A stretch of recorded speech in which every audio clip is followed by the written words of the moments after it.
Hey everybody, this is Britton. Just wanted to give you a quick training on some of these Advent lessons. And so there's a flow and a structure here that the outline gives us, or your lesson guide gives us.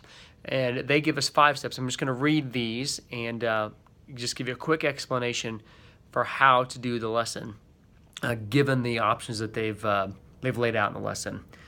So the first one is sync. The second one is tour. The third one is reveal. Fourth one is build, and the last one is called after. So when we sync, this is really an activity that everybody can get involved in. It's usually some type of game that basically relates to the lesson somehow. So you're getting attention and you're including all people in the game. It's meant to be fun, right? We want to connect fun and liveliness and acceptance, some of those things, with youth group. So that's sync. The next part is tour.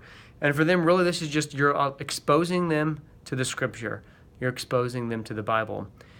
And you want to do this in such a way where they have a chance to form their own thoughts, form their own opinions, and share their own ideas. So you don't want to insert too much of what you know at this point. You're just letting them kind of tour through the lesson, through the scripture.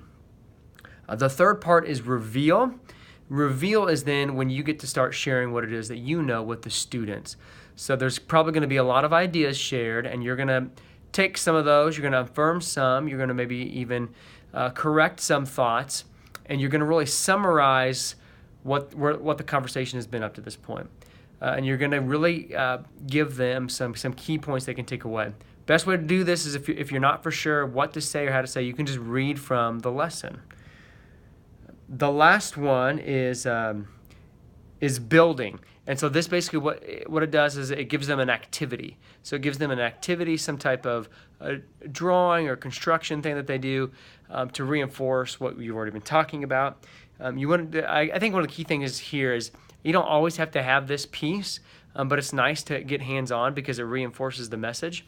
It also it gives them something to remember it by, so, right? It makes it memorable.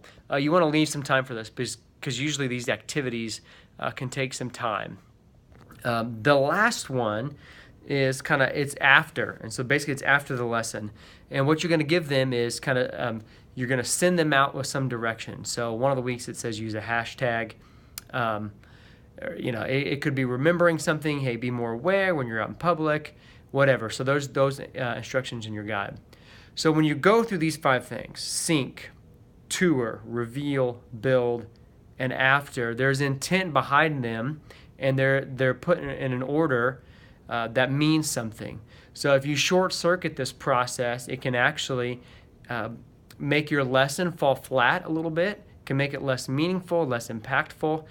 So there is a method to the madness. If you have questions about that, please email, call, text me. Be happy to go through it with you. But I hope this was informative, and I look forward to seeing each of you Sunday. Bye-bye.